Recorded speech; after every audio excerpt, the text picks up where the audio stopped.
No, just to add on, आपने strait of Hormuz की बात की, तो वो तो फिर अगर ब्लॉकेज भी होती सर, वो सिलेक्टिव होती ना, वो फिर चाइना के लिए नहीं होती। उसमें पूर्णिमा जी, उसमें एक एलिमेंट था, देखिए वो लड़ किससे रहा था। अगर स्ट्रेट ऑफ हॉर्मुज होता तो पूरे वर्ल्ड में इन्फ्लेशन और तमाम उसके एलाइज को इससे नुकसान हो रहा था, और साथ में अमेरिका की नेवल पावर, जो थर्ड उन्होंने एयरक्राफ्ट फ्लीट को भी मार्च किया था, अमेरिका की नेवल और एयर पावर के आगे ईरान कहीं स्टैंड नहीं करता। वो अगर ब्लॉकेड लगाता भी तो वो बहुत इंटेंस रिएक्शन को रिसीव करता, जो कि थोड़े दिनों में ही तोड़ा जाता है, या वहां पे बहुत तबाही और बर्बादी होती। इसका असेसमेंट ईरान ने किया बता, लिहाजा उसको इंप्लीमेंट नहीं किया।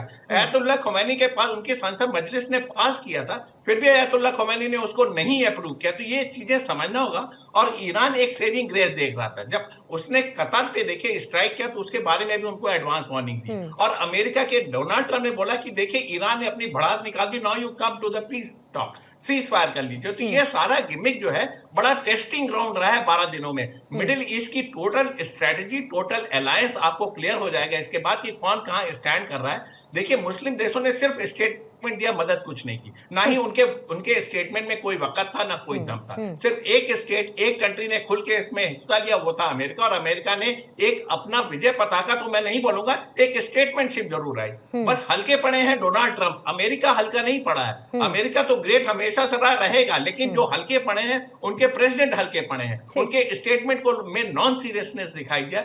इससे लोगों का कहना है कि ईरान का इस गेनिंग ग्राउंड, ईरान हमेशा से युद्ध विराम के लिए था, उसने 13 तारीख का हमला शुरुआत नहीं किया था। लिहाजा ये जो अब जो सीज फायर है, मेरा मानना है कि ये लास्ट करेगा, क्योंकि जो वॉरिंग फैक्शन का एक फैक्शन ईरान है, वो चाहता है, वो नहीं कैपेबल है आज की डेट में इजराइल और अमेरिका के साथ लड़ने के लिए। लिहाजा मेरा मानना है कि ये युद्ध विराम, बारीक कुछ मिसाइल का एक्सचेंज, आगे आने वाले दिनों में ये अल्टीमेटली सीज फायर में कन्वर्ट हो जाएगा। ठीक है। और इसी बीच में जब ट्रंप की नेतन्याहू से बात हुई तो नेतन्याहू ने यह भी कहा कि आगे की कार्रवाई पर हम रोक लगाएंगे और ये स्टेबल रहे। आंचल मल्होत्रा साहब, लाइटर क्वेश्चन है, लेकिन अभी बहुत इर्द गिर्द इसके सारा डिस्कशन घूम रहा है। अब इसके बाद डोनाल्ड ट्रंप को नोबेल पीस पुरस्कार मिलेगा कि नहीं मिलेगा सर? क्योंकि मागा के इस पूरे प्रोसेस में ऐसा लगता है कि उन्होंने अपनी विदेश नीति में एक छोटा सा क्लॉज जोड़ दिया था, और वो क्लॉज था नोबेल पीस पुरस्कार पाने का। आपने लाइटर वेन में कहा तो मैं पहले आपको याद दिला दूं, बाराक ओबामा को तो प्रेसिडेंट बनने से पहले ही नोबेल पीस प्राइज मिल गया था, अगर आपको याद हो तो ये आप समझ लीजिए कि नोबेल पीस प्राइज हकीकत में है क्या। दूसरी बात यह है कि again in the lighter when, जब से डोनाल्ड ट्रंप को पता लगा कि पाकिस्तान ने उसे रिकमेंड किया है नोबेल पीस प्राइज के लिए, तो उसने कहा मैं तो नहीं लूंगा इसकी रिकमेंडेशन पे, उसने धाड़ से जाके बॉम्ब गिरा दिए। अगर स्कोप है मुझे नोबेल पीस प्राइज मिलने का तो वो खत्म हो जाए। मैं जिंदा नहीं रह सकता इस सोच के साथ कि मुझे मुनीर के कहने पे पीस प्राइज मिले। बाकी I will leave it to the judgement of the Nobel peace prize committee. आने वाले वक्त में देखते हैं उनका बिहेवियर कैसा रहता है। और बहरहाल वो अपनी तरफ से ब्राउनी पॉइंट्स इकट्ठा करने की कोशिश कर रहे हैं, और वक्त आने पे कोई बड़ी बात नहीं है। उनके जो सपोर्टर्स हैं, जो उनके कैंपेनर्स हैं, वो तो पूरे यूरोप में, अमेरिका में तो यही प्रोजेक्ट किया जा रहा है ना कि इंडिया पाकिस्तान, दो न्यूक्लियर कंट्रीज के बीच में सीज फायर कराने वाले कौन? Donald Trump. इजराइल ईरान में सीज फायर कराने वाले कौन? Donald Trump. और वो जो उन्होंने युद्ध नहीं शुरू करवाया, वो तो कह रहे हैं कि मैंने एहसान किया पूरी इंटरनेशनल कम्युनिटी के ऊपर, जो मैंने उनकी न्यूक्लियर कैपेसिटी या उनका जो न्यूक्लियर प्रोग्राम है उसको ऑलमोस्ट खत्म कर दिया। तो इस चीज के लिए भी पीस प्राइज मिलता है उनको, बनता है उनका। भाई तो कल को होने वाले परमाणु युद्ध को रुकवा दिया उन्होंने, उस परमाणु युद्ध को रुकवा दिया जिसका पता ही नहीं है कि होता या नहीं होता, बॉम्ब है भी या नहीं है वो भी नहीं पता। बट अगर आपको उनकी फेवर में किसी ने केस बनाना है तो डेफिनेटली उनके सपोर्टर्स, उनके कैंपेनर्स इस नैरेटिव को चलाएंगे, और नैरेटिव ऑलरेडी चला दिया गया है कि इंडिया पाकिस्तान दो न्यूक्लियर पावर्स हैं, उसमें हमने करवा दिया। ईरान को हमने न्यूक्लियर पावर बनने से रोक लिया, जो पूरी इंटरनेशनल कम्युनिटी की सेफ्टी और सिक्योरिटी के लिए चैलेंज बना हुआ था। तो ये सब पीस के लिए तो किया। वो बोलेंगे ये सब दुनिया में शांति बनी रहे, तो शांति बनाने के लिए थोड़ा मैंने इस्तेमाल जो फोर्स का इस्तेमाल कर लिया, विच इज बिकमिंग नॉर्मल। अगर आप देखें तो जो वर्ल्ड ऑर्डर है, हमारे ब्रिगेडियर साहब ने भी बहुत बताया कि इसका जो फॉल आउट हुआ, जो आउटकम हुआ, मैं उससे पूरी तरह सहमत हूँ, जो बातें बताई उन्होंने। उसमें एक ही बात मैं जो ऐड करना चाहता हूँ वो ये है कि एक बार फिर से ये साबित हो गया कि जो हमारा ग्लोबल ऑर्डर है, इसमें वैल्यू बेस्ड पॉलिसीज पॉलिटिक्स कहीं भी उसी कोई गुंजाइश नहीं रह गई है। एक बार फिर से साबित हो गया है।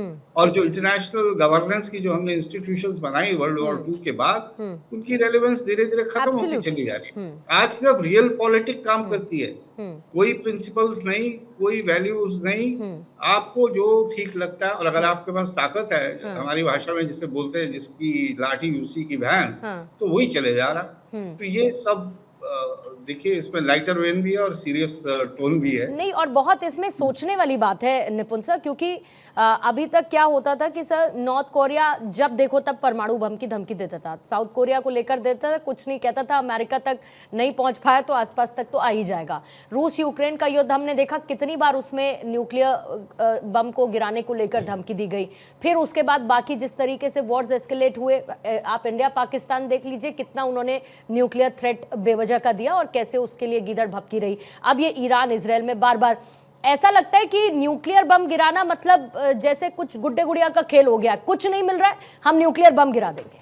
नहीं, देखिए पूर्णिमा जी, मैं ये मानता हूँ जो न्यूक्लियर पावर की हम बात करते हैं, ये केवल एक डिप्लोमेसी होती है और ये एक डिटरेंट की तरह से है।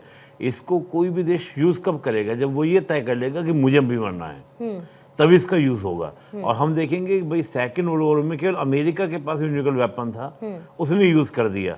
अगर उस समय भी किसी और के पास भी होता तो शायद अमेरिका यूज न कर पाता।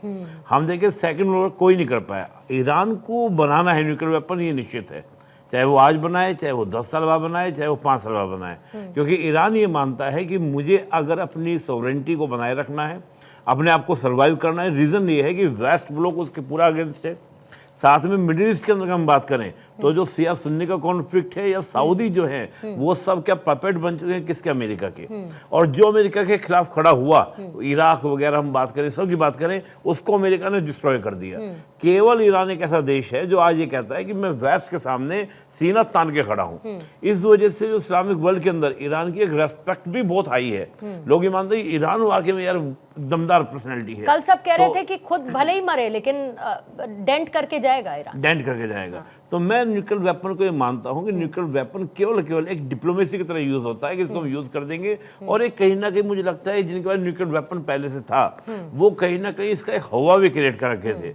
भारत ने तो कहा जब इंडिया पाकिस्तान कॉन्फ्लिक्ट हुआ कि अब न्यूक्लियर ब्लैकमेलिंग नहीं चलेगी।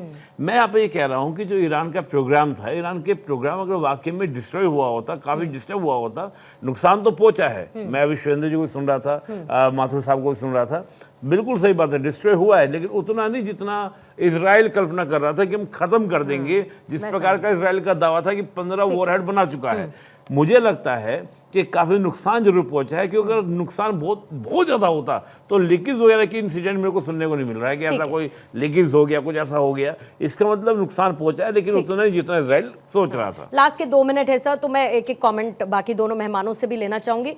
अनुज माथुर सर, ये बस इतना सर शॉर्ट में प्लीज कोशिश करिएगा समझाने की, मिडिल ईस्ट के बाकी देशों का डायरेक्टली इन्वॉल्व ना होना। कतर ने कल पहला हमला देखा इस तरीके का इतिहास में। दूसरा, क्या ये इसके भी अराउंड है कि जो ऑयल रूट्स हैं, तेल का पूरा बिजनेस है, क्या उस पर भी हम कब्जा कर लें?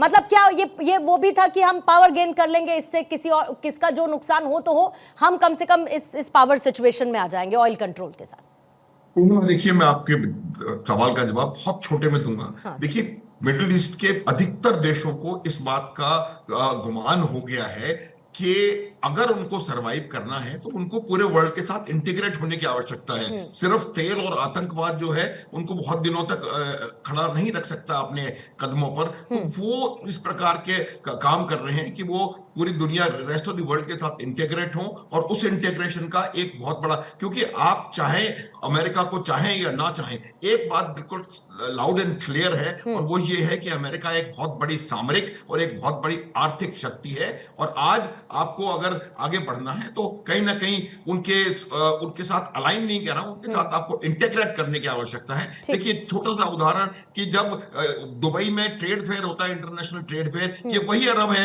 जिन्होंने इजराइल को कभी माना नहीं, वो इजराइल का पवेलियन वहां पर एक बनने देते हैं। तो मेरा मानना है कि ओवरऑल जो परसेप्शन है वो चेंज हो रहा है, और जो अरब देशों का जो रिएक्शन है उसकी खास वजह सिर्फ यही है कि वो आज एक महाशक्ति के साथ उसको साथ नहीं तो उसको अनॉय नहीं करना चाहते। ठीक है सर। शरदेंदु सर, 1 मिनट का टाइमर सर, आपके क्लोजिंग कमेंट के लिए रख रही हूं। मिडिल ईस्ट में क्या आपको लगता है कि सिक्योरिटी आर्किटेक्चर को रीडिजाइन करने की जरूरत है?